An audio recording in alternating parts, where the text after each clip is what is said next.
All right, guys, what's going on? Welcome back to the Everything College Football Podcast. Today, me and Nick here will be doing a preview and prediction for the Holiday Bowl between Oregon and North Carolina, Wednesday, December 28th, 8 p.m. Eastern Time on Fox at Petco Park in San Diego, California. First meeting ever between these two schools. Nick, looking at the Oregon offense, Kenny Dillingham, he's off to Arizona State, but leaving behind him, at least for this game and maybe the future, is a phenomenal offense. Averaging right around 40 points per game, north of 500-plus yards, a unit that has phenomenal balance. We always knew Bo Nix had great talent at Auburn. He was just unable to showcase it. He showcased it in spurts, but this year he showcased it over the course of 12 games.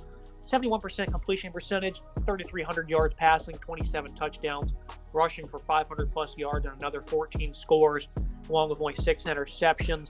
Bo Nix has been the catalyst of a very strong unit. You look at a backfield loaded with transfers. Bucky Irving comes over from Minnesota.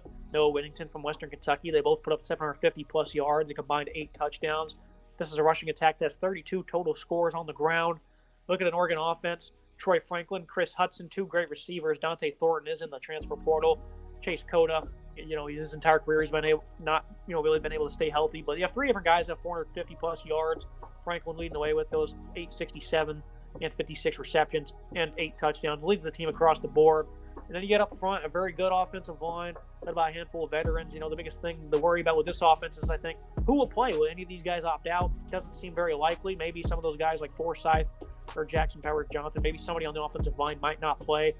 This offensive line, though, has also been one of the nation's best. Full of veterans. Some of the guys we just mentioned, TJ Bass as well. So I think the offensive line will have to watch for opt-outs, but at the skill positions, I think you're pretty much done. Outside of the Thornton transfer, I think everyone else is going to play in this game and potentially even be back for next year. It's a fantastic offense that put up a ton of points and a ton of yards per game. That number is really impressive when you look at it. 500 total yards per game, 507.8 to be exact, plus the nearly 40 points per game. This team is high-flying, high-scoring. They know how to put a lot of points on the board. It's been very impressive, and Bo Nix has kind of led the way. I always said Bo Nix had the talent to be a great quarterback in college football. I thought Auburn just wasn't the right fit. There's a lot of pressure there, of course, being the son of Pat Nix and, SEC ball, all of that. Auburn certainly is a tough place to be a starting quarterback. There's a lot of expectations there. He goes to Oregon, which I would say is a little more relaxed as a fan base against you, and he certainly showed that if he has that little bit ease of pressure, he can put on a show. 3,300 yards, 71% completion percentage, 27 touchdowns, plus the 6 interceptions. Impressive numbers across the board for him. The 6 turnovers, I think, is the big one. Keeping the turnovers down. He has a reputation of turning the ball over. He certainly kept that in check so far this season, plus the 500 yards on the ground, the 14 scores. Super impressive numbers from Nix. I love what he has done. I want to continue to see him develop out west. This is a perfect spot for him. It's really working out. Bucky Irving as well, been a solid back coming in, 900 yards on the ground, plus the 3 scores for him, Whittingham as well. It's Whittington, fucking hell. Whittington as well, 754 yards on the ground, 5.9 yards per carry, plus the 5 scores. The receiving core is not bad either. Troy Franklin, of course, leading the way. He's been great for them this year. Almost 900 yards receiving, 15.5 yards per catch, plus the 8 scores for him. Fantastic numbers for him. Hudson as well. Cota. These guys are not bad. This is a good offense. I love what they're doing. I think they have some serious potential here to put up a ton of points against what was a bad UNC defense. Now looking at the UNC offense, it's going to be the catalyst that keeps them in this game. Drake May, he was looking the back door of the Heisman. He was having a phenomenal stretch of games in the last 3, Nick. Not so great. 4,100 yards on the year, 35 touchdowns, 7 interceptions. He's been an identical replacement of Sam Howell, and he's probably even better than Howell was. He was great in his 3 years at UNC. Looking at May, though, the last 3 games, under 270 yards, 4 picks, and only 1 touchdown. He's not completed over 62% in any of those games. Less than 6.8 yards per attempt in all 3 of those games. It doesn't matter who they play. Georgia Tech are 2 good defenses in NC State or Clemson. They've just struggled. He's not been the way he was from, really the get-go, from week 1 till about week 10. He was just phenomenal, lighting up opponents. That includes his ability on the ground, 653 and 7 touchdowns. He's one of the best runners in college football, leads the team in rushing. Elijah Green, 508 yards and 8 touchdowns. Amari Hampton gets involved, 397 and 6 touchdowns. So this is a well-balanced offense for Drake May.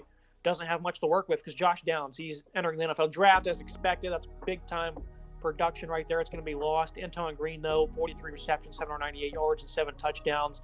Guys like J.J. Jones, Kobe Paysar, even Gavin Blackwell, these guys, early on in the year when Downs was a little beat up, they showed ability to actually step up in his absence. I think they did that pretty admirably. And then Bryson Nesbitt at tight end, 32 grabs, 470 yards and 3 touchdowns. Even without Downs, I think this is still a much deeper receiving core than we initially thought coming into the year. You also got Kamario Morales, another tight end, 20 reps for 358 yards.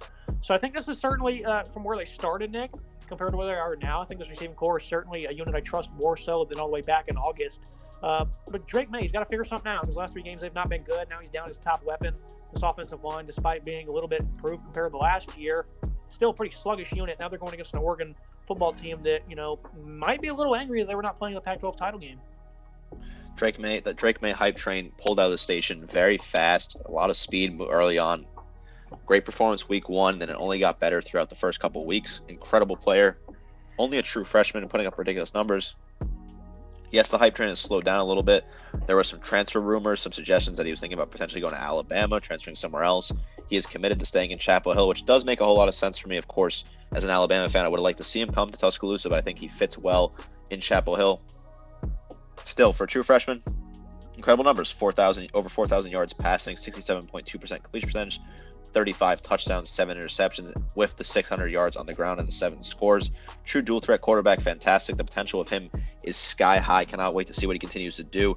He's going to continue to light it up in the ACC, at least for next season. If he decides to transfer his 3rd season, that is certainly a possibility. I love the talent Drake May has. Very impressed with him. Elijah Green, Amari Hampton, solid backs as well. These guys, split the load. I like the amount of touches these guys get. They have roughly the same average on the ground, 4.5, 4.6 for Green and Hampton respectively. 8 touchdowns for Green, 6 for Hampton. Very, very solid numbers. Like the production out of these guys. Anton Green, Bryson Nisbet, these are solid guys. Of course, losing Downs for this game is brutal because Downs is over 1,000 yards receiving, is a very talented wide receiver who's going to be a great draft pick for some team come April. I like this offense. They put up a ton of points. They are high scoring.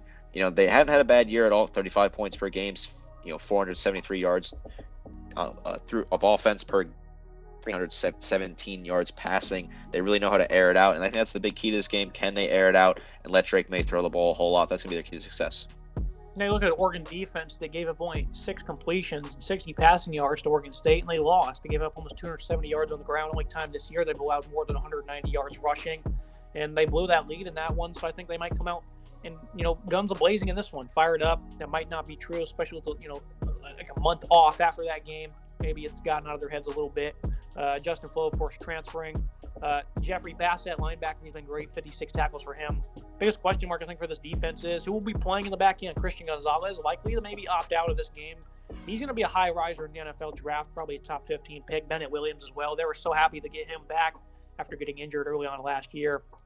He has a team high 69 tackles, 2 picks, 6 pass breakups, pair of forced fumbles there. Noah Sewell hasn't had the bestest of years, but he's an impact player at in the inside linebacking position. I think more importantly, the defensive line, though, Keon Ware-Hudson, Brandon Dorless, 9 tackles for loss for him, also leads the team. He has 2.5 sacks. DJ Johnson, rather, also the linebacker, leads with 6 sacks. Only 16 sacks on the year for this defense. That's one of the nation's worst, which is not great when you're facing Drake May. Probably sets them up to get torturized in this game, especially with some potential opt-outs in the secondary. Dan Lanning, I think he did a pretty good job with this football team, Nick. But the defense, his strong suit, certainly did not click much this year. 27 points per game allowed, 386 yards. Not the worst of numbers.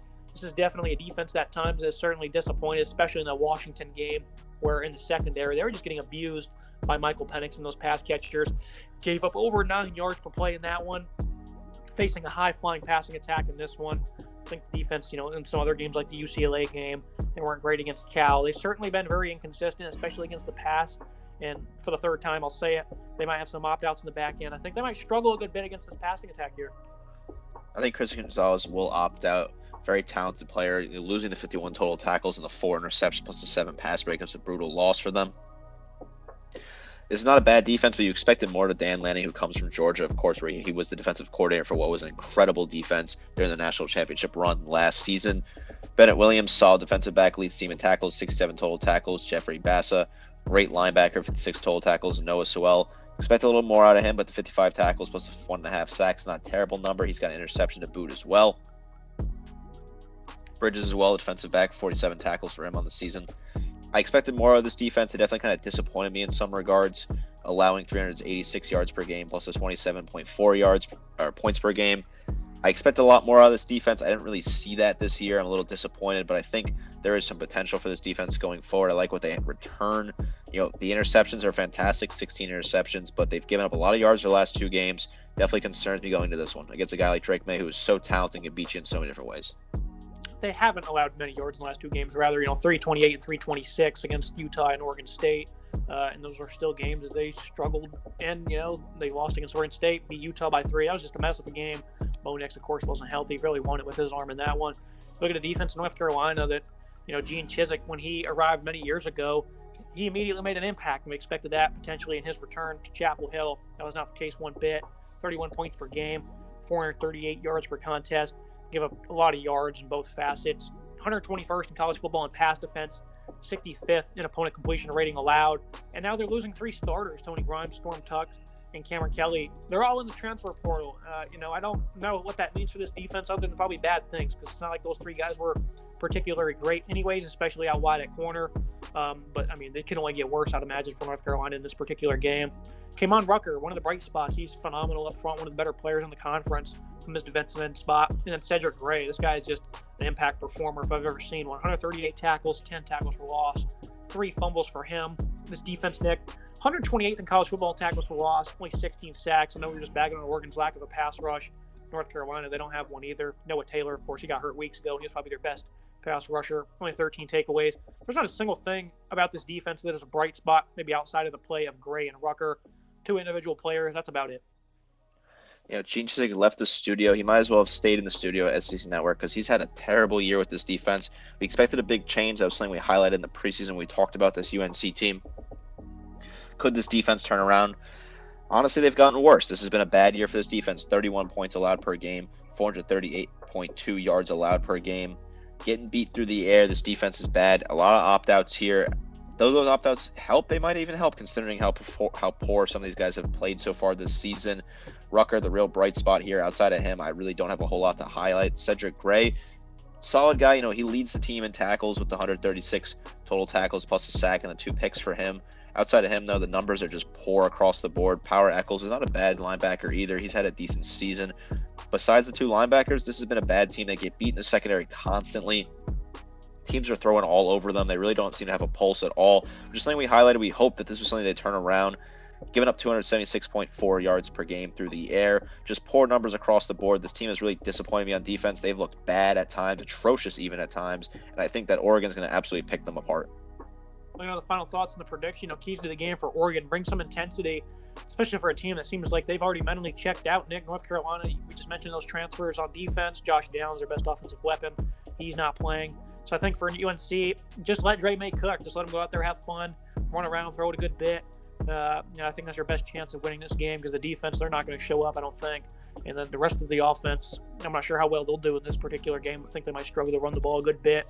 I think for Oregon, establish that balance, and I think that's going to be pretty easy. I see them just blowing them out completely. Last year, going into the bowl game, the Alamo Bowl, had Oregon get completely blown out against Oklahoma for similar reasons. They had their top 4 coaches left, players were leaving, so you already knew they were going to get blown out, and they certainly did. I see the exact same scenario here. On the flip side, though, for Oregon, I see them being on the top side of this one, 45-19, potentially even more. I think they'll cover that 14-point line with ease. Because North Carolina, they're also now traveling, 4,000 or so miles out from North Carolina to San Diego. For Oregon, it's a quick little plane ride down the West Coast. So none of the factors here in this one line up for North Carolina. If they win this game, it's going to be upset of the bowl season, really. I certainly agree. If UNC finds a way to win this game, I'll be absolutely shocked. I think this is a classic one for Oregon. It's got blowout written all over it. Close trip. Players are all pretty much checked in for the most part. UNC checked out totally. Drake May basically have an offense. Basically, have to do it himself, really. It's going to be the Drake May show if they're going to win this game. I think they're going to get blown out. I think it might be a little bit closer in the first half. I think Drake May will have a good first half, but I think he'll just get gassed out and really find himself behind the 8 ball in the second half and just struggle there. I think Oregon will get a few interceptions potentially, and the defense will step up to a degree that we have not seen so far this season. This is a tough draw for UNC. They really kind of got unlucky here with the travel and the matchup and the fact that they lost 4 key players to the transfer portal. I expect Oregon to win this game with ease. Not really much of a contest. If UNC does come out and wins this game, I think you and I will both hold our hands up and be absolutely shocked that happened. Especially considering how poor they've been on offense the last 3 weeks, which is, of course, their bread and butter. It's their entire program at this point in time. That's going to be it for today's episode, Nick. As always, thank you for joining me. Yeah, absolutely. Looking forward to this game. I think Oregon has this one wrapped up, but there have been surprises in bowl season, so we'll have to watch and see. Best part about this one, Gus Johnson. This will be the last call of his on the year, so you'll definitely want to tune in for that. It's going to be it for today's episode. Make sure you like, comment, subscribe. See you next time.